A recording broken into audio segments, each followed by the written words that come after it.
Hello guys, நாம் இந்த வீடியோவில் எதை பற்றி பார்க்க போகிறோம் அப்படின்னு பார்த்திங்கன்னா, சற்று முன் பார்த்திங்கன்னா ஓபிஎஸ்ஸிடம் இருந்து பார்த்திங்கன்னா எடப்பாடி பழனிசாமிக்கு ஒரு அழைப்புதல் வந்திருக்குங்க. அதை பற்றி தாங்க இந்த வீடியோவில் முழுமையாக பார்க்க போகிறோம். நீங்கள் நம்ம சேனலுக்கு புதியவர் அப்படின்னா நம்ம சேனலை சப்ஸ்கிரைப் பண்ணி பக்கத்துலேயே ஆல்னு ஒரு பட்டன் இருக்கும், அதையும் கிளிக் பண்ணி வச்சுக்கோங்க. அப்போ தான் நான் போடக்கூடிய ஒவ்வொரு வீடியோ உங்கள் மொபைலுக்கு நோட்டிஃபிகேஷனாக வரும். வாங்க வீடியோக்குள்ளே போகலாம்.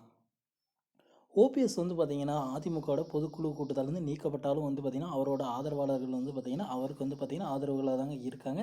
என்ன சொல்கிறாங்க அப்படின்னா பார்த்திங்கன்னா, என்ன தான் பண்ணாலும் எங்களுக்கு எந்த ஒரு நீதிமன்றமும் எதுவுமே பார்த்திங்கன்னா எங்களை பதவியிலேருந்து தூக்கிட்டோம் அப்படின்லாம் யாருமே எங்களை சொல்லலைங்க.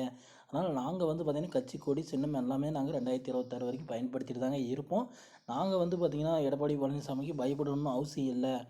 வேணும்னா எடப்பாடி பழனிசாமி பார்த்திங்கன்னா எங்ககிட்ட கூட்டணிக்கு வர சொல்லுங்கள், நாங்கள் ஏற்றுக்க தான் ரெடியாக தான் இருக்கோம் அப்படின்ற மாதிரி சொல்லியிருக்காருங்க. இது பார்த்திங்கன்னா எந்த அளவுக்கு அப்படின்னா,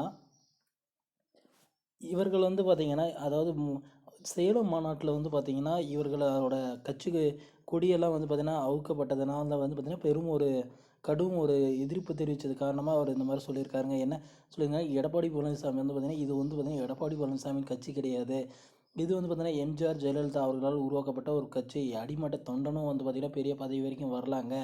இதனால் இது இவருக்கு தான் உறுதித்தானதுன்னு யாருக்கும் கிடையாதுங்க அப்படின்ற மாதிரி சொல்லியிருக்காருங்க. யார் சொன்னது அப்படின்னா நம்ம வைத்தியலிங்கம் இதை சொல்லியிருக்காருங்க. அதனால் பார்த்திங்கன்னா மக்கள் மத்தியில் பார்த்திங்கன்னா மீண்டும் பார்த்திங்கன்னா வைத்தியலிங்கம் முன்னேறிட்டு வராருங்க. இப்போ என்ன சொல்கிறாங்க அப்படின்னா, அவங்க தரப்புலேருந்து என்ன சொல்லியிருக்காங்க அப்படின்னா, 2026 தேர்தலில் பார்த்திங்கன்னா திமுக வீழ்ச்சி அடையணும் அப்படின்னா அனைவரும் ஒருங்கிணைச்சா மட்டும்தான் கண்டிப்பாக வெற்றி அடைய முடியும். இந்த மாதிரி பிரிஞ்சுட்டு இருந்தால் கண்டிப்பாக வெற்றி அடைய முடியாது அப்படின்ற மாதிரி சொல்லியிருக்காருங்க வைத்தியலிங்கம். அதனால் பார்த்திங்கன்னா என்ன ஒரு இது சொல்லியிருக்காரு அப்படின்னா, நீங்கள் பார்த்திங்கன்னா எங்கள் டீமில் சேருங்க அப்படின்னு எடப்பாடி பழனிசாமி பார்த்திங்கன்னா ஓபிஎஸ் மூலமாக பார்த்திங்கன்னா வைத்தியலிங்கம் பார்த்திங்கன்னா கூறியிருக்காருங்க.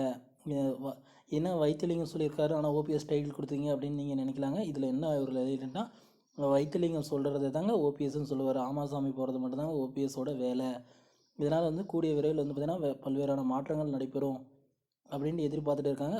ஒருங்கிணைப்பாளர் பார்த்திங்கன்னா ஓ பன்னீர்செல்வமாக இருந்தாலுமே பார்த்திங்கன்னா துணை ஒருங்கிணைப்பாளராக பார்த்திங்கன்னா எடப்பாடி பழனிசாமி பார்த்திங்கன்னா நியமிக்கலாம் அப்படின்ற மாதிரி பார்த்திங்கன்னா சொல்லியிருக்காங்க. நீங்கள் வாங்க உங்களை இணை ஒருங்கிணைப்பாளராக பண்ணிக்கிறோம், அதாவது துணை ஒருங்கிணைப்பாளராக பண்ணிக்கிறோம் அப்படின்னு சொன்னீங்கன்னா, பொதுச் செயலாளர் யார் அப்படின்னு கேட்டால் பொதுச் செயலாளர் வாங்க அனைவரும் சேர்ந்து ஒருமித்த கருத்தோடு பேசி யாரை போடலாம் அப்படின்னு ஒரு நியமனம் பண்ணி அதுக்கப்புறமா நம்ம போட்டுக்கலாம் அப்படின்ற மாதிரி சொல்லியிருக்காங்க. அதனால் பார்த்திங்கன்னா கூடிய விரைவில் பார்த்திங்கன்னா எடப்பாடி பழனிசாமி பார்த்திங்கன்னா ஓபிஎஸ் அணியில் சேர்ந்து ஒற்றை தலைமையிலான அதிமுக உருவாக்க வாய்ப்புகள் இருக்கிறதா பார்த்திங்கன்னா செய்திகள் வெளியாகிருக்குங்க.